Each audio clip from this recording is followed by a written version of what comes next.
Good afternoon and welcome to today's Cabinet meeting of Melton Borough Council. Time is just a few seconds after 4 o'clock. Members are reminded that we will be using the audio visual equipment system this afternoon, and the meeting will also be streamed live on YouTube. There is a quick reference card placed on the desk in front of you which provides instruction on how to use the basic speaking function of the microphone.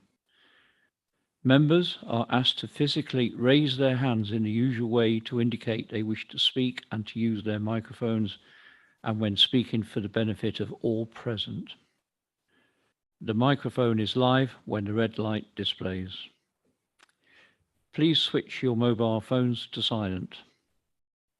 I will now provide a reminder of the evacuation procedure.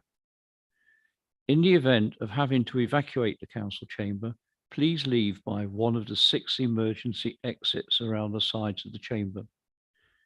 Please assemble at the far side of the front car park, nearest to the park entrance. Officers will be on hand to assist persons who require any assistance. Public recording of this meeting. There is legislation that allows the public to film, record, or use social media at a council meeting. This must not be disruptive and the good order of the meeting, nor include any filming or recording of the public seating area.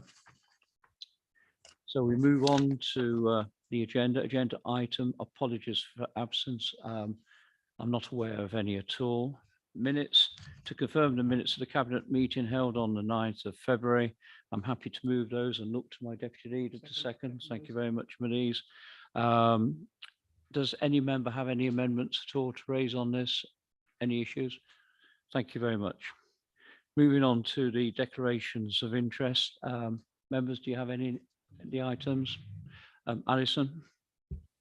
Thank you. I have a declaration on the items referred from matters from the scrutiny on allotments, as I am an owner of one of the allotments. I never knew you had an allotment, so there you are, you learn something every day. It is recorded, my normal personal interest as being a county councillor, that is an ongoing matter. Number 4, matters referred from scrutiny committee in accordance with scrutiny procedure. We have had the following item being referred from the scrutiny committee in accordance with scrutiny procedure rules. And it's basically, it's a report, it's right at the start of your pack, and it's a summary of the reports and an update on allotments. And I invite Councillor Child, who's chairman of scrutiny, to present the report to the Cabinet. So over to you, Bob. Thank you, Leader. Yes, we scrutiny committee met at the end of last month to consider the report on the allotment service. Presently, we have 5 allotment sites: Lake Terrace, Redwood Avenue and Doctors Lane, which are managed by the Borough Council. And we've got 2, Victoria Street and the Crescent, which are managed by an allotment association. The report from scrutiny summarised the location of the allotment sites, condition and accessibility, the occupancy levels, the charging structure and the income from fees and expenditure. It also outlined the need for future considerations for members of the committee. Initially, the first comment made was that the service had recorded a profit for the last 6 years. But when you factor in the support costs, the service actually recorded a loss. Fencing improvements are expected over the 3 managed sites by the council of about £50,000. If the sites were self-managed by an allotment association, then the council would not have all the staff costs associated with running them, and they would be able to recoup the fencing costs over a number of years. The fencing costs appear to be inflated, and the director said the costs are estimated and there will be subject to a procurement process. Currently, there is no budget in the 22-23 estimates for fencing. I think the idea of a self-managed allotment managed by the associations is worth exploring, although it was recognised that getting some of the allotment holders to take on the responsibility was difficult due to issues, for example, vandalism. The comment from scrutiny was that the council should ensure that if the fencing is to be erected, and we do find some money, then it should be high security and to protect the allotments from vandalism. The director stated that the corporate assets team in April 2020 looked at it as part of the general fund assets. Condition surveys have been recently carried out, which has identified the repairs.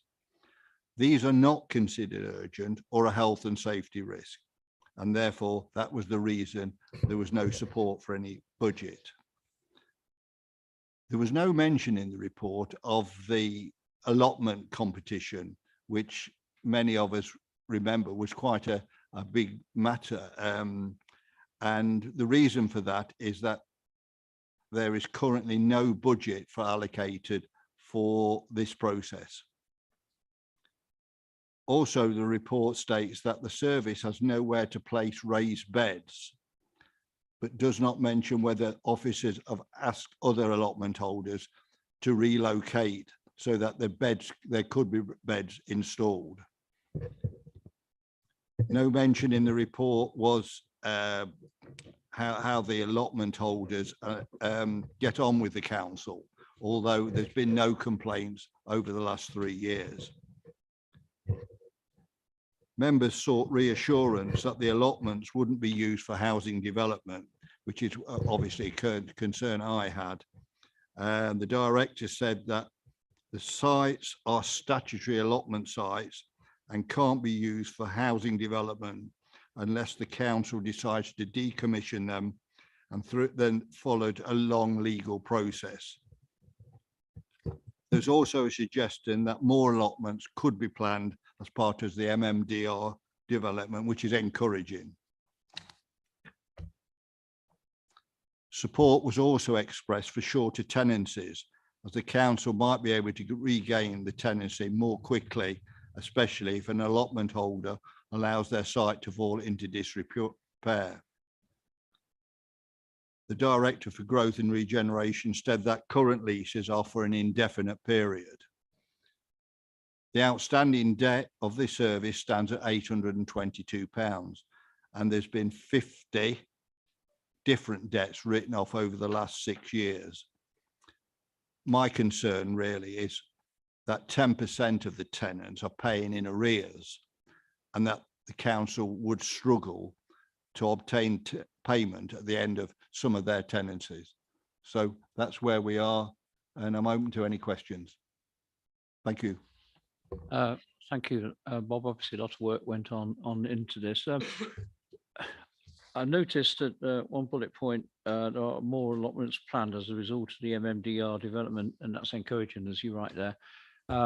So what is the current position on, is there a waiting list of people waiting for allotments to pop up, or what?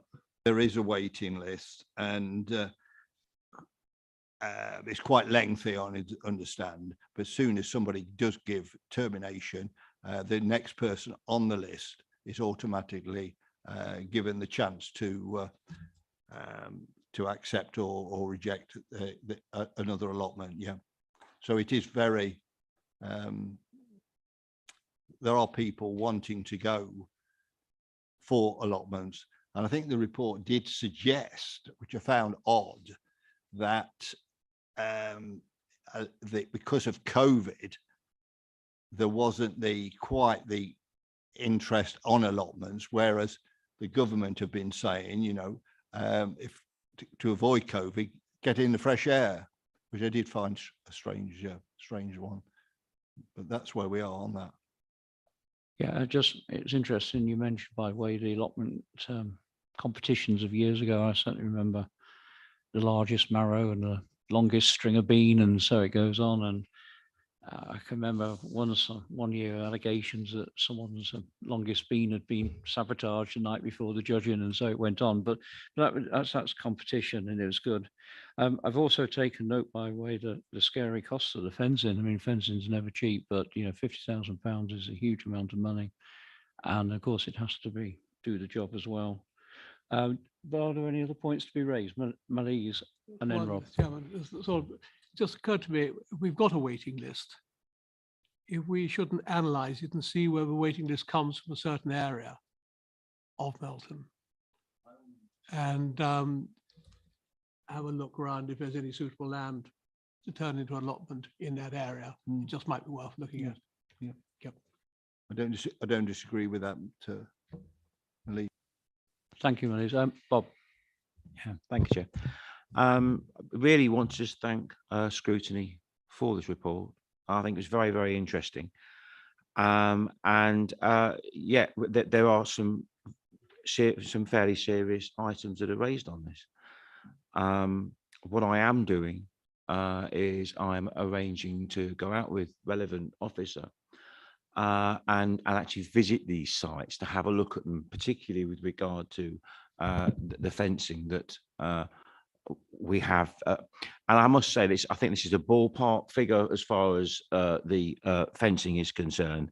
You know, we haven't gone out at the moment and got quotes for this. But this is obviously something that, you know, we can look at when we go and visit the sites. We all know how important, and I think increasingly important over the next few months and years, allotments are. And the issues around raised beds, etc., are something that we also need to look at. And I think that actually going out and having a look at this visually is something that I need to do. Thank you. Councillor DeVille. Thank you, Leader. My experience with allotments is long. I've had an allotment for at least 40 years, and currently we look after in the parish 87. Allotments are very difficult, and most allotmenteers are complainers anyway. They'll complain about the first thing. The question is, are we suffering a lot of vandalism on the allotments, Rob? Do you know? Or is it just a nice thing to do?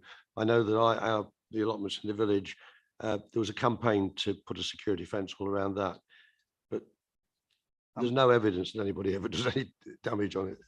Yeah, I understand that. I don't know whether the director can add anything to this, but there is some vandalism, but to what length, I wouldn't like to comment because I'm not being privy to that information.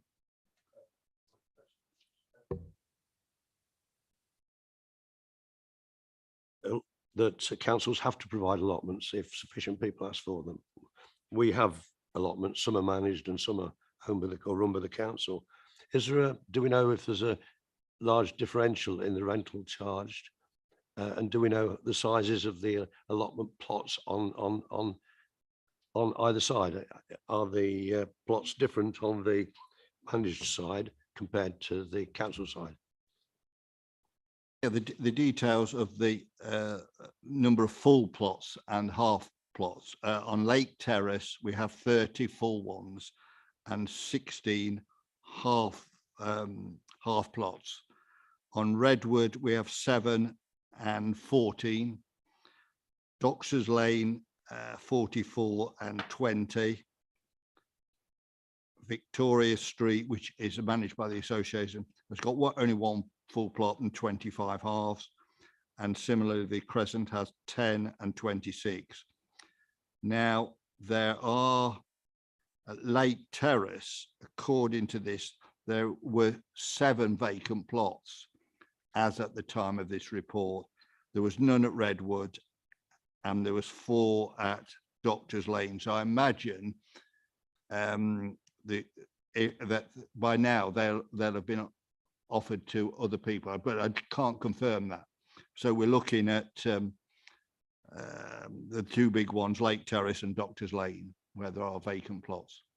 Yeah. My experience is that 600 square yards was designed specifically for a family to grow all the vegetables they required in the course of a year, keep a pig and some chickens and everything else. But that's not allowed these days, and most plots are far too big. We're looking at reducing the size of ours to a lot smaller. But just to give you further information on, a full plot is approximately 250 square meters, and a half plot is 125. Yeah, yeah. Extra ones. Okay, thank you for that. Yeah, I would be reluctant to spend money on a security fence to in this as proposed in here. But anyway, thank you for that. It's opened my eyes as to what we do at the borough when I didn't realise before. Yeah, thank you. I'll provide you with a copy of this report. Thank you. I don't think there's anyone else wants to speak. Just as you all know, I am a county councillor in one of the villages. Some years ago now, their parish council ran allotments. And just as Ronnie said, maybe the sizes were too big, too large, and they couldn't get rid of them effectively. So they literally halved them overnight, and they all just went straight away, more or less. It was quite amazing the difference it made to having a smaller allotment. But Bob, if you can pass on our thanks to your colleagues who helped with this report, that would be great. Like I say, it's a fairly comprehensive report. There's a lot of work gone into it. Obviously, some issues will have to be addressed. There's no doubt about that. So this is the start of a run. Highly interested in allotments following on to the Nottingham Road. The other time you mentioned the legal process on closing allotments. I got involved in that on Sunnybrook on Nottingham Road, which Ronan will remember. And it was a very, very lengthy process. And I can remember there's one allotment they never did find out who owned it. And that only came up on the walkabout with Alison, Ronan and others on the Fairmead. That popped up again, that one missing owner, whoever it was. It's a bit late now. It's a long time since the Brook's been there now. So that's the way it goes. But many thanks, Bob. Now, the recommendation is to agree to have regard to the scrutiny committee's feedback. I believe we've done that, and so we note the report, Bob. So thank you very much. Moving on to item 5, housing allocation policy. I invite the Director for Housing and Communities to summarise the report, please. Thank you. So members will recall that brought a report in January of this year to seek permission to consult on a new housing allocations policy that had been drafted. Just in terms of recapping on the background, we're required to have a policy that provides a mechanism to assess housing need, assess available social, advertise available social housing, and then to allocate properties to those in need. This is known as the housing allocation scheme, and what it does is provide a framework for prioritising and then allocating appropriately through the council's housing register. As I say, the policy had been developed and we sought approval to go out to a 6-week consultation. The main aim of a consultation is to make sure that it's meaningful and that we listen to the feedback received. And I have to say, I have never known a housing allocations policy consultation receive so much feedback. So we've had 154 responses and overwhelmingly positive feedback from residents and from stakeholders. None of the feedback has required a change to the policy as previously drafted. However, some minor housekeeping changes have been made in response to advice and feedback from our legal colleagues, which has been really, really helpful. We bring the policy again this evening for your consideration for approval, which will then enable us to move towards implementation.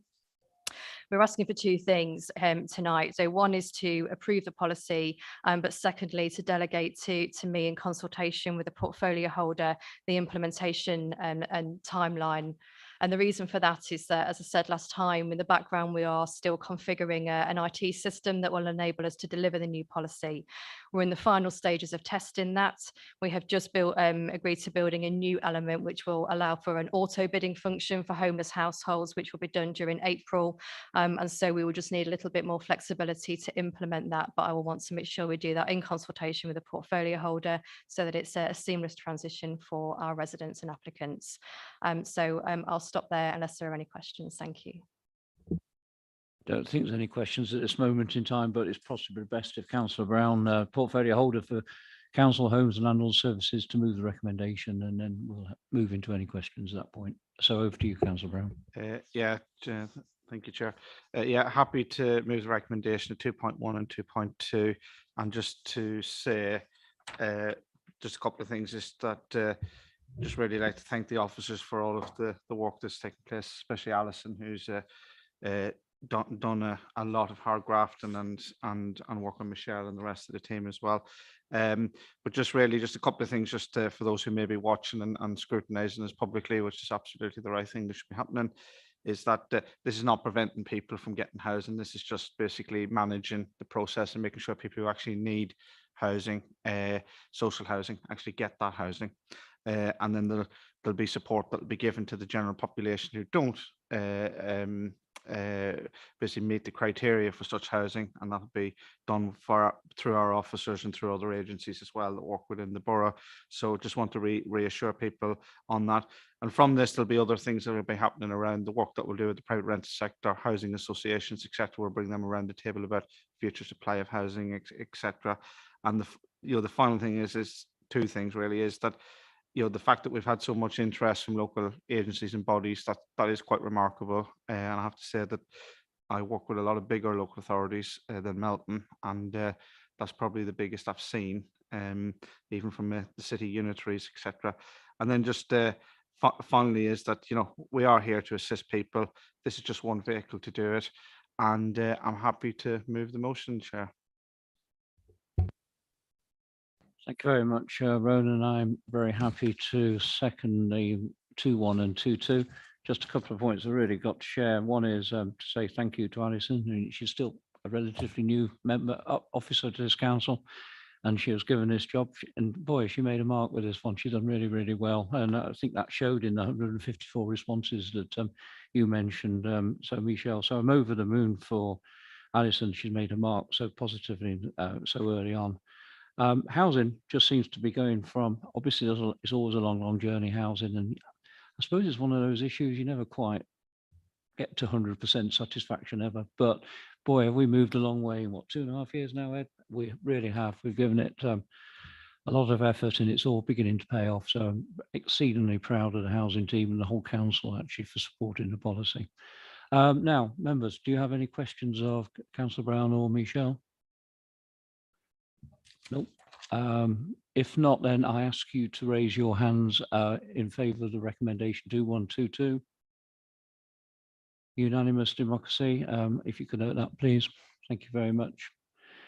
Moving on to item 6, allocation of community grants 2022-23. I'll invite the Director for Housing and Communities to summarise the report, please. Sorry, Chair. Can I just say I think I may need to declare an interest on item 6 as I'm a member of the Melton Waterways, Melton and Oakham Waterways Society, which is a recipient of this.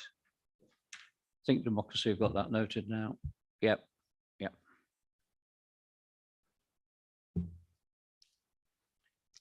Hi, Aisha. Okay, happy for me to start, Chair. Yeah. Okay, so really pleased to present this report to you this evening, and it really is the product of a huge amount of hard work between officers and the portfolio holder in quite challenging circumstances, because there is so much need and demand for community support at the moment, and I think that context is really important. So this council has continued to invest in community grant scheme, and I'm hoping what we can share with you this evening shows how much can be done with a relatively modest pot of money in order to make some real community impact. We do have a community grants policy framework, and that is a framework that we use to assess applications for grants, and that we then can look at how we can get the best impact and value for money.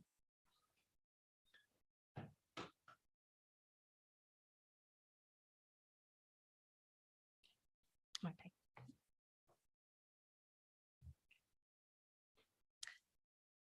Thank you. So in terms of process, there is a bidding window within which community organisations can express an interest to receive a grant from the community grant scheme. A panel is established to look through those applications, to have an awful lot of debate about those applications, to then consider those in line with the policy, and then to look at prioritisation and ability to award funding as well. This year, we had in excess of £99,000 worth of requests for funding for a £44,000 budget, which presented with quite a challenge. But I'm really pleased to say we've been able to make some really positive decisions, which are set out on page 102 of your report. We haven't been in a position to fund all partners. Sometimes that was because of eligibility, and sometimes that was because of not being able to demonstrate how those partners met the criteria set out in the policy. But what our teams have been able to do is to look really creatively. So where we haven't been able to award full funding, the teams have looked at other ways to support, either through a contribution, and the reasons and the rationale are set out in the report. We've also looked at other funding opportunities and supported partners to access other funding. So for example, mental health funding. And really positive this year is that the teams have worked with other key contractors working with the council, such as Axis, which is our housing contractor, to look at the social value elements of their contract. And that has enabled us to do some work with one of the applicants in particular, which has then reduced the demand on this particular pot of money. Obviously happy to take any questions in terms of any of the decisions that are made after I've handed over to their portfolio holder. But another thing I wanted to point out this year is because of the creativity in place, the team were able to actually look at carrying forward some money and creatively using underspend. And that leads to a proposal for a one-off additional grant scheme for the next year, which would be a Platinum Jubilee grant scheme. That would be to the value of £7,128, and that would enable us to operate a small grant scheme to support community groups across the borough to deliver events in line with the Jubilee. And we do request delegated authority to work with the portfolio holder to determine the criteria for that so that we can move at pace subject to approval this evening. So I'll stop there for now, Chair, and happy to take any questions later. Thank you. Thank you very much, Michelle. Just before I hand over to the portfolio holder, I'm not totally sure how widespread the YouTube screen covers, but for information of those who are watching, Councillor Bindloss has removed himself from the room whilst this item is being debated and will take absolutely no part in any discussion on this due to his interest. Following that, I move on to Councillor Alison Freer, portfolio holder for climate access and engagement, to move the recommendations and provide any further introduction. Thank you, Leader. I'm more than happy to propose the recommendations 2.1, 2.2 and 2.3. I would say this is probably one of the most positive aspects of my portfolio, purely because it has a direct impact on the community in which we live in, and has such a positive impact on the residents of Melton. There are times in the life of being a councillor and portfolio holder where you can express pride to be part of an outstanding project like this, and this is definitely one of those occasions. The officers involved in the allocation of grants have used hard work and creativity to ensure that all applicants that fit the criteria set out in the scheme have been successful, either wholly or in part, in gaining funding. There was a lot of work put in by the officers to connect with the community organisations and help to foster positive relationships with new and existing organisations and projects. The hard work, as already been mentioned, has also allowed us to have some funding left over, which we can now use towards Melton Borough Jubilee celebrations. One of the other things that's really positive was the fact that the organisations involved in this were creating links with the Melton Lottery also, which really helps to increase the pot of funding for ourselves and for those organisations, voluntary that are involved in that. It helped us to understand more about the organisations, the hard work that the officers did, and the positive impacts that these projects will have on our community, and all the ages and sectors that will benefit from these projects are amazing. So like I said, I'm happy to propose the recommendations 2.1, 2.2 and 2.3. Thank you. Thank you very much, Alison. I'm very happy to second 2.1, 2.2, 2.3. Just like it to be noted, by the way, well done to you as a politician. It's always dead easy to hand money out, grant money out and be popular, isn't it? But until you get a lot of people wanting it. And then, of course, I'm very aware of how the problem was created because of the popularity of the adverts that was created. I think you've done a great job, and certainly with the help of officers, I think you handled it really fairly and properly. There's no doubt about that. It's also great news, actually, that more and more people are accessing the Melton Lottery to support themselves. That is so important. I think the message is getting out there. That's helped again by officers and yourself. So well done to that. I look around for any questioners at all. If not, I'll move straight to the vote that 212223 has been proposed and seconded. All those in favour, please raise their hands. If democracy can note that as unanimous, please. Thank you very much. We're now inviting Councillor Bindloss back into the room.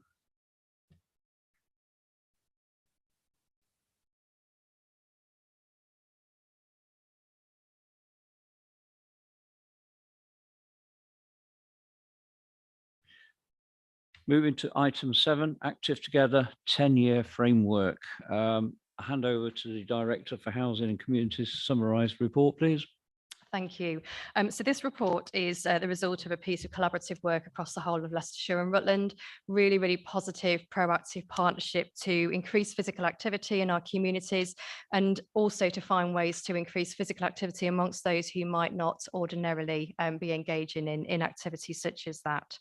Our officers have been involved in the partnership that has worked to develop this 10-year strategy, and really the reason for bringing it to Cabinet is to seek support and endorsement, and there are 2 reasons for that.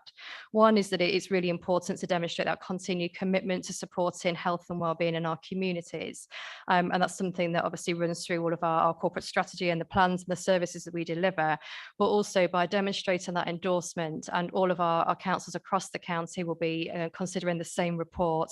It helps to demonstrate that real unity and that real partnership, which can act as a funding lever. It can give confidence in terms of seeking funding from other partners, and it really demonstrates that strength of voice and collaboration in really doing the right thing by our communities. So this piece of work has been led by Active Together, which is our sports partnership within Leicestershire. As I say, partners have worked together. This is a 10-year strategy, and it really wants to focus on reducing health inequalities as well as increasing physical activity. And what's important about this particular framework is it considers the impact of COVID-19, which has had a real impact on our communities. What we're seeking this evening is endorsements of this framework and a commitment to supporting delivery of priorities and principles through collaboration. And what I think is important to say is this isn't new. This work is not new. We work in partnership all the time, and we get some real benefits from that. And I'll hand over to the portfolio holder on some of that in a moment. But I know our teams are very keen to maintain that collaboration and positive work. So I'll stop there and hand over unless there are any questions later. Thank you.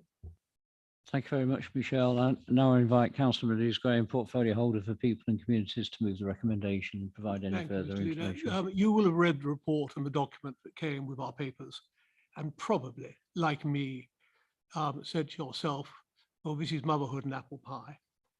I already knew that being fit was good, not just for oneself, but also mental health. So why are we signing up to this framework? And the answer is there are various reasons. It gives us a focus and a commitment to shape the design and delivery of our own services, which will align with the principles in this framework. Across the county, other districts will be receiving similar reports, and our collective endorsement of a strong partnership helps Active Together to draw down funding from other organisations such as Public Health and Sports England, etc. My initial reaction was, do we really get value from the £3,708 that we make to Active Together? And the answer is a firm yes. In 2021, we were able to access around £55,000 from Public Health and £29,000 from the County Council. In perspective, if that's all we got, it would show that for every pound we invest, we receive back over £55. The funding from Public Health was used to deliver our physical activity and health-based action plan to support delivering core public health priorities, as well as Melton priorities.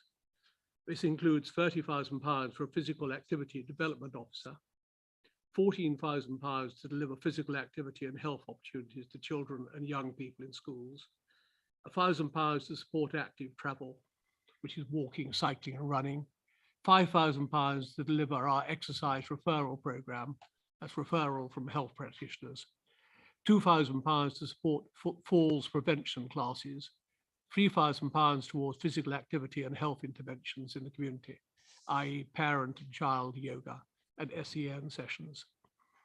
For the £29,000 that the County Council gave us, it made a £14,000 contribution towards a graduate community physical activity, health and sports assistant, £10,000 to support the youth engagement activators role in delivering physical activity interventions to support children and young people's mental health due to COVID, and £5,000 towards LCC Active Together campaign, Let's Get Moving.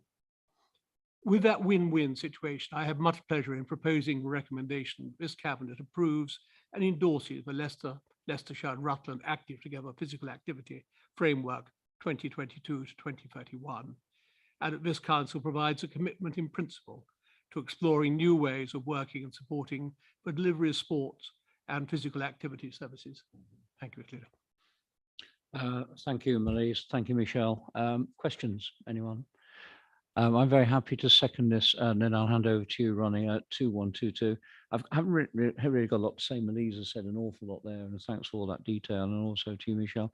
I have just noticed, actually, that Bev Smith is the chair of Active Together, and I know Bev is quite well. I know she's a massive sports person, and she's a big Welsh Rugby Football Union fan at this moment, or every Six Nations season. So it's been chaired by a very able person, there's no doubt about that. But over to you, Ronnie. Thank you very much. That's very kind of you, Leader. It's a bit of an admission, really, because quite honestly, I'll support the paper. I think there's an immense amount of work gone into it, and that's demonstrated by what we've been told and what's included in the paper. But honestly, I don't totally understand it. I mean, there's not a mention of an allotment in there at all. We talk about physical activity, but there are opportunities for people to get involved in physical activity.